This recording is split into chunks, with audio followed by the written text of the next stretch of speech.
I didn't move to the middle of nowhere to find a person. I came for the opposite. I came for the silence, for the vast, empty canvas of the sky, for the clean, sharp scent of pine that scrubbed the city from my lungs. My life had become a collection of too many noises, too many expectations, too many faces that all wanted something I didn't have to give. So I packed 2 suitcases, my laptop, and a box of books, and rented the smallest cabin I could find online. It was a guest house, really a little wooden box perched on the edge of sprawling property owned by a man I had only ever corresponded with through terse, brutally efficient emails. Julian, just his name. No Mr. Torne, no Pleasantries. Just Julian. His emails were like him. I would soon learn. Clipped, functional, and leaving no room for interpretation. The first time I saw him in person, he was wrestling a fallen log off a fence line, the muscles in his back and shoulders moving under his shirt like tectonic plates. He was a man carved from the land he worked, tall and broad, with a kind of physical certainty that made my own bookish, indoor existence feel like a preliminary sketch for a human being. I watched him from my window, the one that overlooked the main farmhouse and the sprawling acres beyond. It became a part of my routine. Make coffee, sit at my small desk, stare at the blank page, and watch Julian. He was a creature of relentless motion, mending fences, hauling feed, driving the old, beat-up truck down the gravel road in a cloud of dust. He moved with a purpose that seemed elemental, as natural as the sun rising or the wind blowing through the high grass. He never looked my way. In the beginning, I was grateful for the distance. He was my landlord, a monolithic presence in the background of my self-imposed exile. The space between my cabin and his house felt like a moat, protecting my solitude. I was the quiet, reclusive tenant. He was the strong, silent owner of the land. Our orbits were fixed, separate, but observation is a dangerous form of intimacy. From my window, I started to learn the geography of him. The way he'd push his hair back from his forehead with the heel of a gloved hand when he was frustrated. The slight limp he had at the end of a long day, a weariness that settled deep in his bones. The way he would sometimes just stop in the middle of a field and stare out at the horizon, his shoulders slumped, and for a moment, the immense strength seemed to fall away, revealing something else. Something that looked a lot like loneliness. It was a mirror, and I hated it. I was lonely by choice. I had curated my solitude, built it around myself like a fortress, but his loneliness seemed involuntary, a consequence of his own stoic nature. Our interactions were minimal and always awkward, at least for me. A curt nod if we passed on the road. A single-word answer if I had to ask a question about the well water or the temperamental fuse box. Fine, later. No. He radiated a kind of impatient energy, as if my very presence was an inconvenience, a distraction from the endless list of tasks the ranch demanded of him. He seemed to view me as something fragile, urban, and useless. And maybe I was. My hands were soft, my boots were too clean. My greatest struggle was wrestling with a stubborn paragraph, while his was a battle against weather, pests, and the unforgiving mechanics of old farm equipment. The distance felt less like a moat and more like a chasm. I started to long for a sign, a crack in the facade, a single, unguarded smile.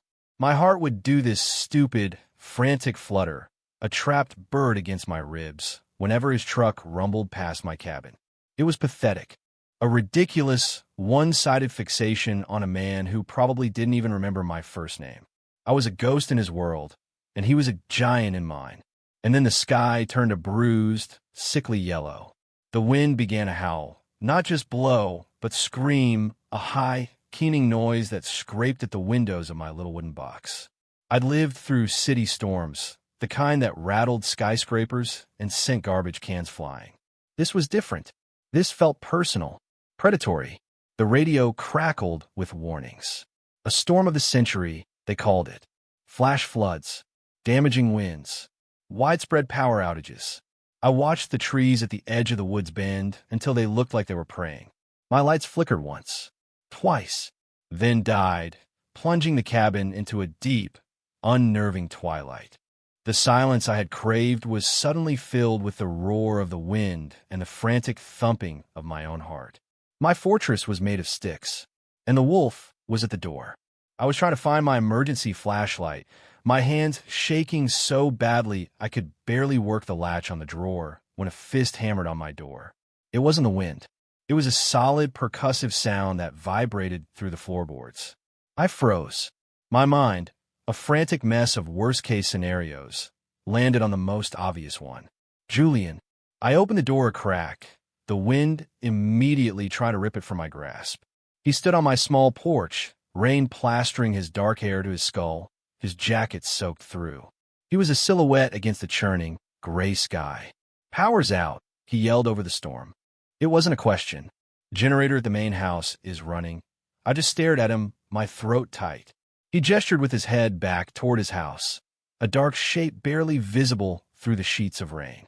"This place isn't safe. A big pine is leaning this way. You're coming with me." It wasn't a request. It was a command.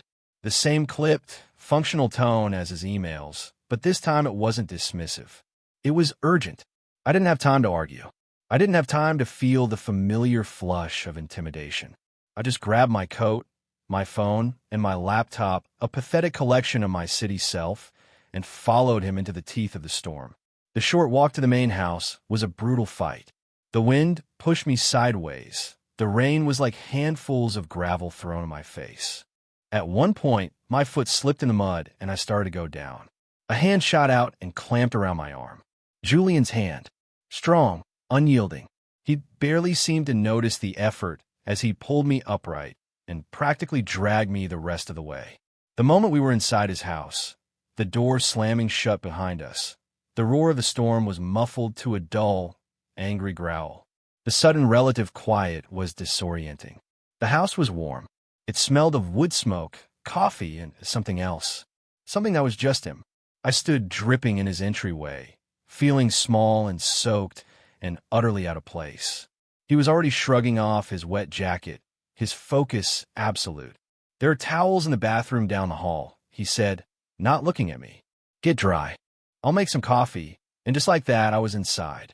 The moat had been crossed. The chasm, for one night, had been bridged. I was in his space, breathing his air. My carefully constructed solitude was in ruins, and I felt a terrifying, exhilarating mix of panic and hope. The main house was like him, solid, practical, with very little in the way of decoration. The furniture was old but sturdy, worn in a way that spoke of use, not neglect. There were no photographs on the walls, no clutter on the surfaces. It was a space designed for function, not comfort. I dried my hair with a rough, clean towel that smelled faintly of sawdust. When I came back out to the living room, he was standing by the stone fireplace, coaxing a fire to life. The light from the flames danced across the hard planes of his face, throwing his cheekbones and jawline into sharp relief. For the first time, I was seeing him up close, without the distorting lens of my window. I saw the fine lines around his eyes, etched there by sun and worry. I saw a thin, white scar that cut through his left eyebrow, a detail I'd never noticed from 100 yards away. I saw the weariness in his posture, a deep-seated exhaustion that the broad shoulders couldn't quite hide. He wasn't a monolith. He was just a man, a tired man. He turned and saw me watching him. I expected the usual impatience, the curt dismissal. Instead, his gaze held mine for a second too long. "Coffee's on the stove," he said, his voice softer in the confines of the house. He gestured toward the kitchen. "Help yourself." The power dynamic had shifted just slightly. I wasn't just a tenant anymore. I was a guest, a refugee from the storm. I poured 2 mugs of coffee, my hand still not entirely steady. When I brought one to him, our fingers brushed as he took it. It was nothing, a flicker of contact. But for me, it was a lightning strike. A jolt of pure, unadulterated heat shot up my arm, straight to my chest, where my heart gave a violent lurch.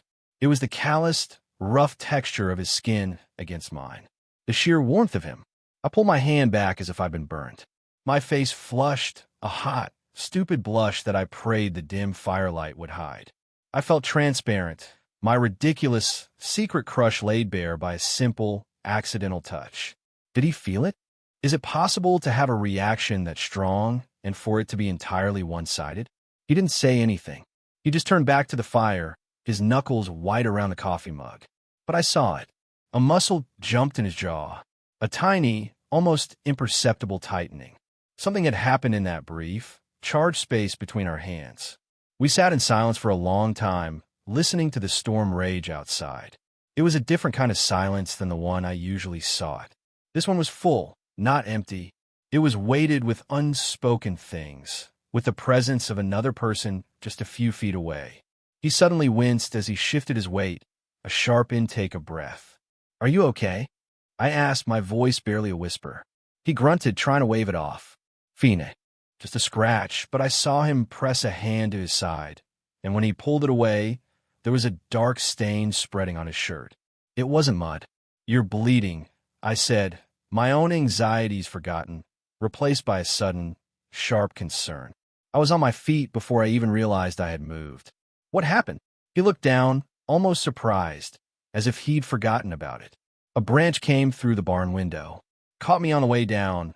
He tried for a nonchalant shrug, but it was stiff with pain. "It's nothing. Let me see."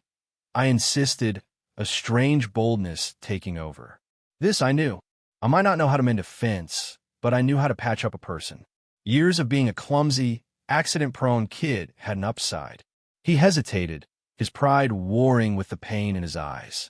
The strong, silent man wasn't used to needing help. He wasn't used to showing weakness. "Julian," I said, my voice firm. "Let me see." He finally gave a slow, reluctant nod. He lifted his shirt, and my breath caught in my throat. It was a long, ugly gash along his ribs, shallow but bleeding sluggishly. It needed to be cleaned and dressed. "Where's your first aid kit?" I asked, my mind clicking into a practical, focused gear. He pointed to a cabinet in the kitchen. Under the sink for the next 10 minutes, the world shrank to the task at hand. The storm, my anxieties, the charged space between us, it all faded away. There was only the hiss of the antiseptic wipe, the careful application of butterfly bandages, the clean scent of the gauze. I worked gently, my fingers brushing his skin.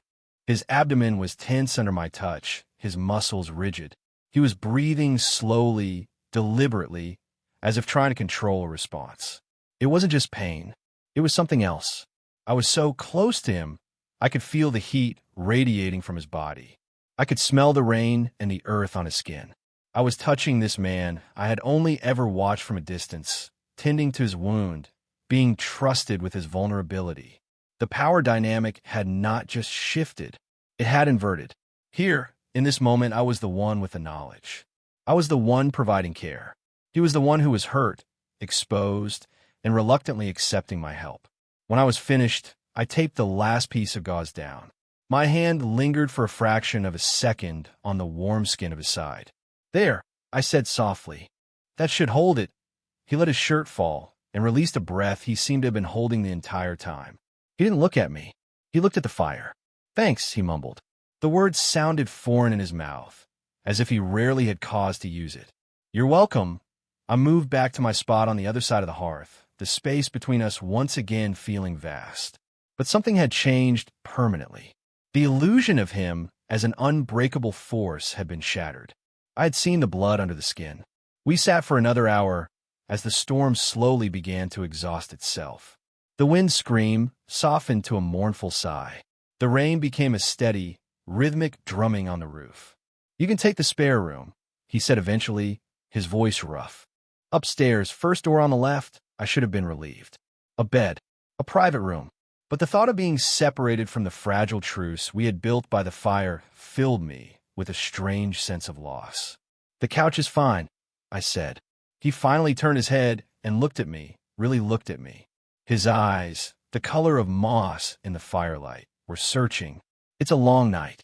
Take the bed." There was no arguing. I nodded and got to my feet. As I reached the doorway, I paused. "Julian?" "Yeah."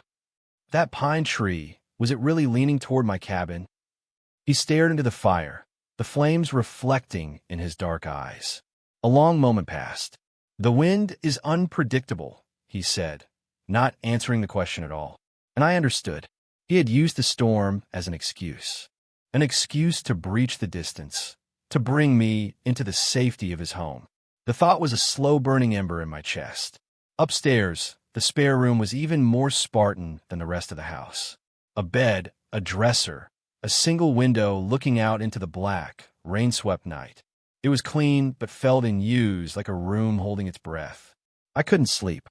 My body was humming with a strange energy, a mix of adrenaline from the storm and the lingering shock of his touch.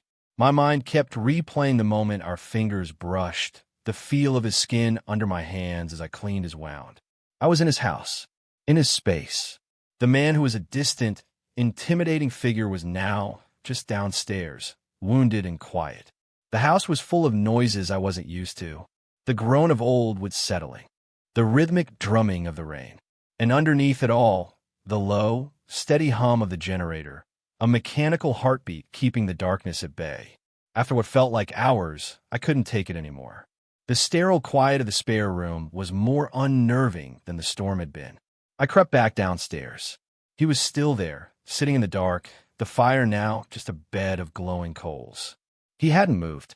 He was a silhouette in the dim red light, his head in his hands. He didn't seem to notice me at first. He looked lost. The sheer force of his personality, the physical confidence that always seemed to surround him like an aura, was gone. In its place was a profound stillness, a vulnerability that was almost painful to witness. I stood in the shadows of the hallway, my heart aching for him. For this man who seemed to carry the weight of the entire world on his shoulders, all alone. "Can't sleep?" His voice came out of the darkness, startling me. He hadn't looked up. "No," I admitted, stepping into the room. "You?" He shook his head slowly. "Not tonight." I hesitated, then walked over and sat on the hearth, a few feet from his armchair. The warmth from the embers was comforting. "The storm is passing," I said, stating the obvious because I didn't know what else to say. "It'll be a mess in the morning," he replied, his voice flat. "Fences down. The creek will be flooded. We'll fix it." The word we slipped out before I could stop it. I cringed internally. Who was I, the useless city boy, to talk about fixing a ranch? But he didn't mock me. He just fell silent again. "Why are you really out here, Leo?" he asked after a long pause, his voice quiet and serious. He used my name. He didn't know it.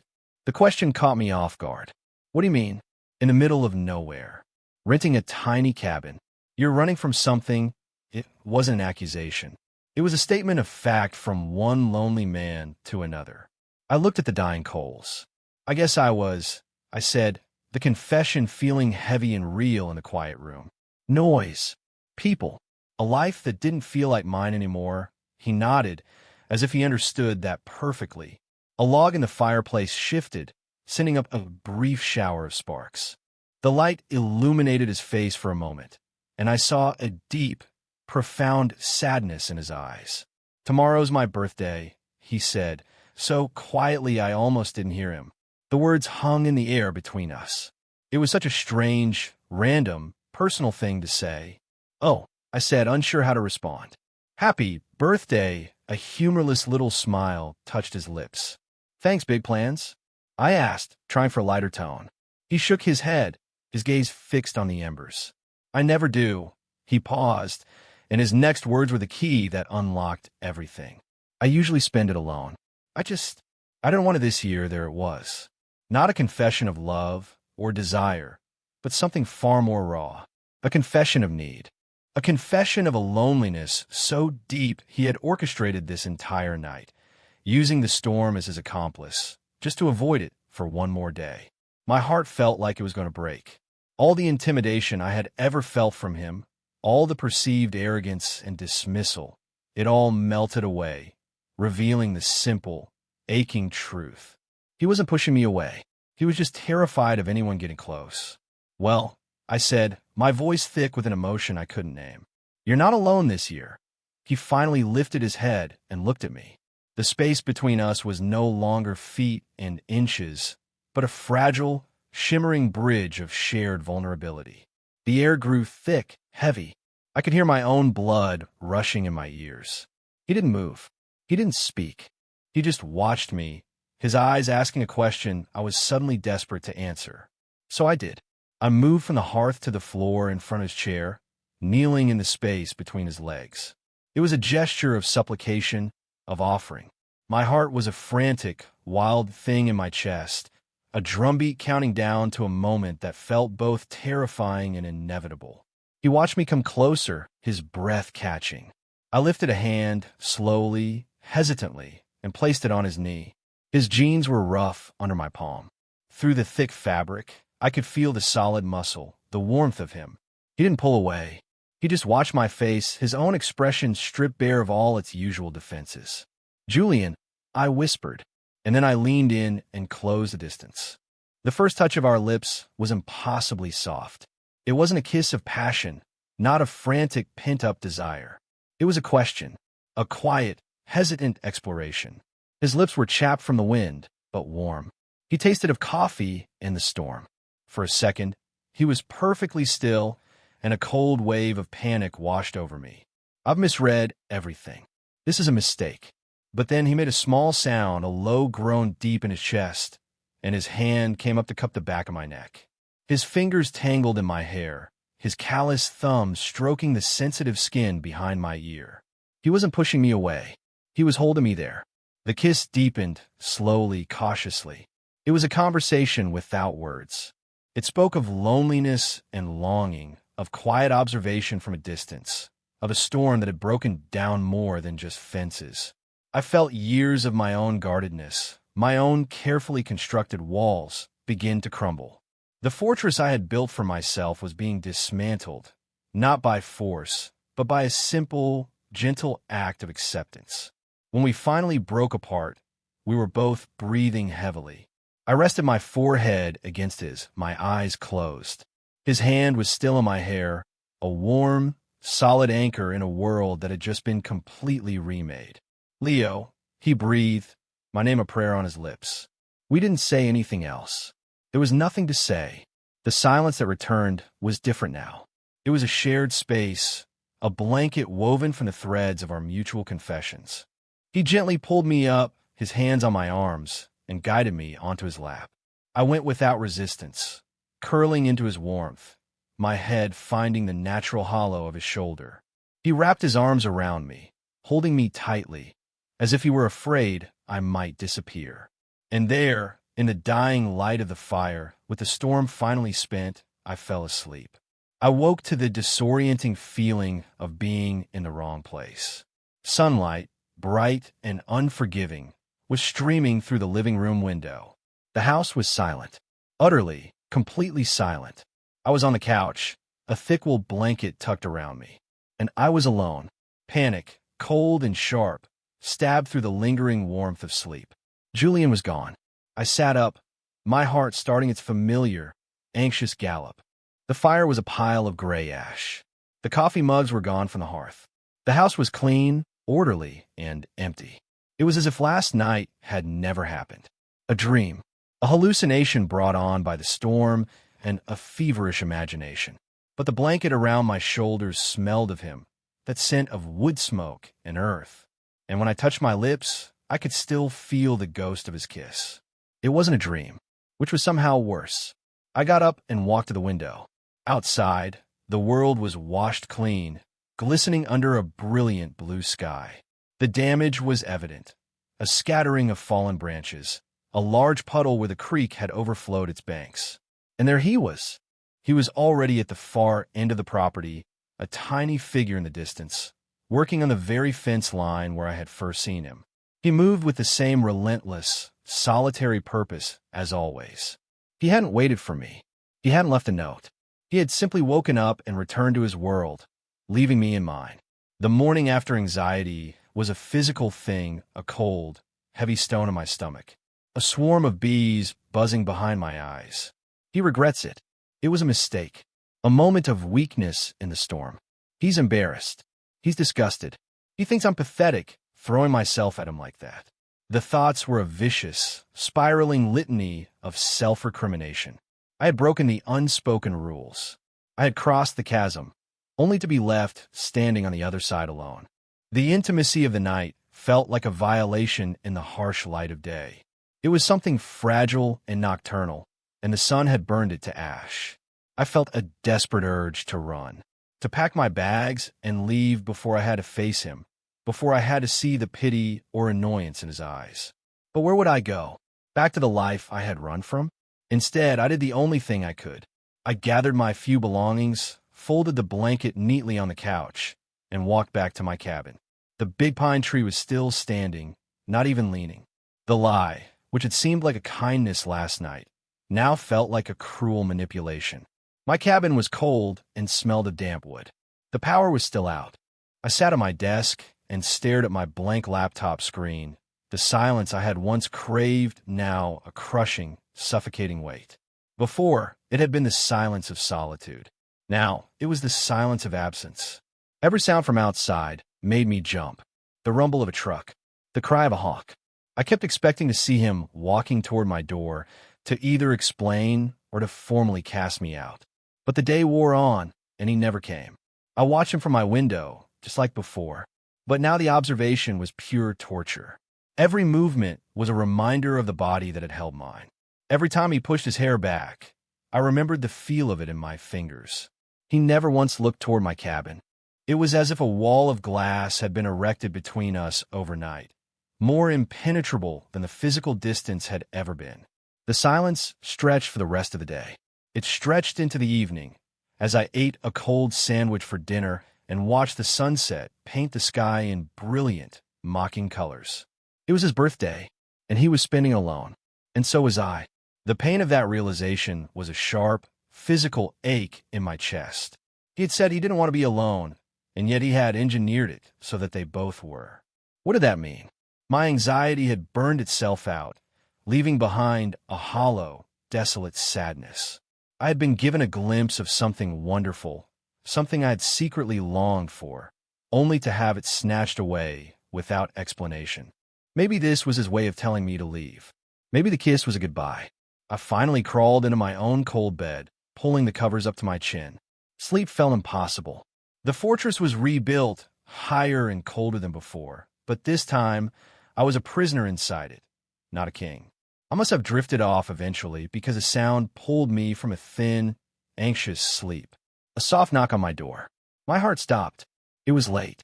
The moon was high in the sky. I lay there, frozen, listening. Was it just a branch? The house settling? Another knock, louder this time. Firmer. I slid out of bed, my feet cold on the wooden floor. My hands are shaking again. I pulled on a sweatshirt and crept to the door, my mind a blank slate of fear and hope. I looked through the peephole. Julian. He stood on my porch, illuminated by the single, bare bulb I had switched on when the power finally returned. He wasn't soaked with rain this time. He was just there. His hands were shoved in his pockets, his shoulders hunched. He looked exhausted. He looked lost again. I took a deep breath and opened the door. He didn't speak. He just looked at me, his eyes dark and unreadable. The silence stretched, thick and painful. He looked from my face, down to the floor, then back to my face. "Can I come in?" he asked, his voice low and rough. I just nodded, stepping back to let him pass. He walked into the small main room of my cabin and just stood there, looking out of place amongst my books and papers. He was too big for the space. He was too big for my life. I closed the door, my back pressed against it, my arms wrapped around myself. "I'm sorry," he said, his back still to me. The words were a crack in the ice. "For what?" I asked, my voice barely a whisper. He turned around slowly. The confidence was gone. The stoicism was gone. All that was left was a man who looked like he hadn't slept in a week, his face etched with a conflict that was clearly tearing him apart. "For this morning," he said. "For all day. I'm not good at this." "Good at what?" I pushed, needing to hear it, needing to understand. He took a step closer, and I had to fight the urge to shrink back. "This," he said, gesturing vaguely at the space between us. "Anything that isn't fences or feed or fixing things." He ran a hand through his hair, a gesture of pure frustration. "I woke up this morning, and you were there, and it was the best I've felt in years. And it terrified me." The confession hung in the air, a fragile, shimmering thing. "I do what I always do," he continued, his voice raw with self-loathing. I go to work. I build walls. I thought if I just put enough distance between us, if I just pretended it didn't happen, it would go back to normal, did it? I asked softly. He let out a harsh, bitter laugh. No, it just made it worse. The silence was louder today than it has ever been. He was echoing my own thoughts, my own experience. We had spent the day in a shared misery, separated only by a few hundred yards of grass. I thought you regretted it. I admitted, the words tumbling out. I thought it was a mistake, and you were disgusted. And I spent the entire day wanting to disappear. The pain in his eyes was sharp. No, God, no, Leo. It was the only thing that's made sense in a long, long time. He took another step, closing the remaining distance between us. He was so close now, I could feel the heat of him again. He lifted a hand, just as I had the night before, slow and hesitant. He didn't touch my face. He rested it on the wall next to my head, trapping me there. I'm scared, he said, the admission a quiet surrender. I don't know how to do this. I don't know how to let someone in. Me neither, I breathed, looking up at him. I came here to be alone. How's that working out for you? He asked, a ghost of a smile on his lips. Terribly, I said, and the smile that broke across my own face felt like the sun coming out after a long winter. His expression softened. The conflict in his eyes eased, replaced by a deep, aching tenderness. I ended up spending my birthday alone after all, he said quietly. It was the worst one yet. I'm sorry, I whispered. Don't be, he said. It made me realize I never want to do it again. And then he leaned down, and his kiss this time was not a question. It was an answer. It was a promise. It was full of the day's frustration and the night's longing, a desperate, beautiful collision. He pulled me away from the door, his arms wrapping around me, lifting me slightly as he pressed me against him. I clung to him, my hands in his hair, my body finally relaxing against his. The fear was still there, a low hum beneath the surface, but was no longer a terrifying monster. It was just a shadow, and the light from this one man was bright enough to hold it at bay. When he finally let me down, he kept his arms around my waist, holding me close. I don't want to go back to my house, he said, his voice a low rumble against my chest. Not tonight, then don't, I said, my heart soaring. He stayed, and the small, cold cabin was suddenly warm. It was filled with his presence, with the quiet sounds of him moving through my space, not as an intruder, but as someone who belonged. We didn't talk much more. We didn't need to. We had found a new language in the quiet spaces, in the shared glances, in the simple act of being together. Later, as we lay in my small bed, the moonlight streaming through the window, he reached into the pocket of the jeans he'd discarded on the floor. He pulled something out. It was a key, a single, brass key on a plain metal ring. He pressed it into my palm and closed my fingers around it. It was warm from his body. What's this? I asked, though I already knew. It's a key to the main house, he said, his voice soft in the darkness. It's not a spare. It's mine. I had a copy made. I stared at the key, a solid, tangible piece of his world in my hand. It was more than a key. It was an invitation. It was a gesture of trust so profound it made my throat ache. In case of another storm, he added, his attempt at nonchalance utterly failing. I looked at him, at this strong, silent man who had spent a lifetime building walls, now handing me a key to the front door. Or, I said softly, in case you don't want to be alone, a slow, genuine smile spread across his face, reaching his eyes and making them shine in the moonlight. Yeah, he said. That too. I closed my hand around the key, the metal cool and solid against my skin. It was an anchor, a promise. The days that followed were a quiet revelation. The push and pull was over, replaced by a slow, steady rhythm of a new life taking shape. The change wasn't loud or dramatic.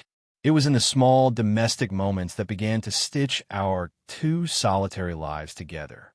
It was in the mornings when I would wake up not to silence, but to the sound of the coffee maker gurgling in my small kitchen. Julian, already awake for hours, would come in from his morning chores, his boots left on the porch, and pour us both a cup. He'd sit at my small table, his large frame making the chair seem like dollhouse furniture, and we would drink our coffee in a comfortable, easy silence as the sun rose over the fields. It was in the evenings. I'd find myself migrating from my cabin to the main house, using my key without hesitation. I'd cook dinner while he finished up in the barn, the spacious, practical kitchen no longer feeling intimidating. We would eat together, talking about his day and mine. He'd tell me about a stubborn calf or a problem with the irrigation pump, and I'd tell him about a character in my book who was refusing to cooperate. He listened with a quiet intensity, as if the fate of my fictional people truly mattered. He never read my work. I never learned how to fix a diesel engine. But we learned the landscape of each other.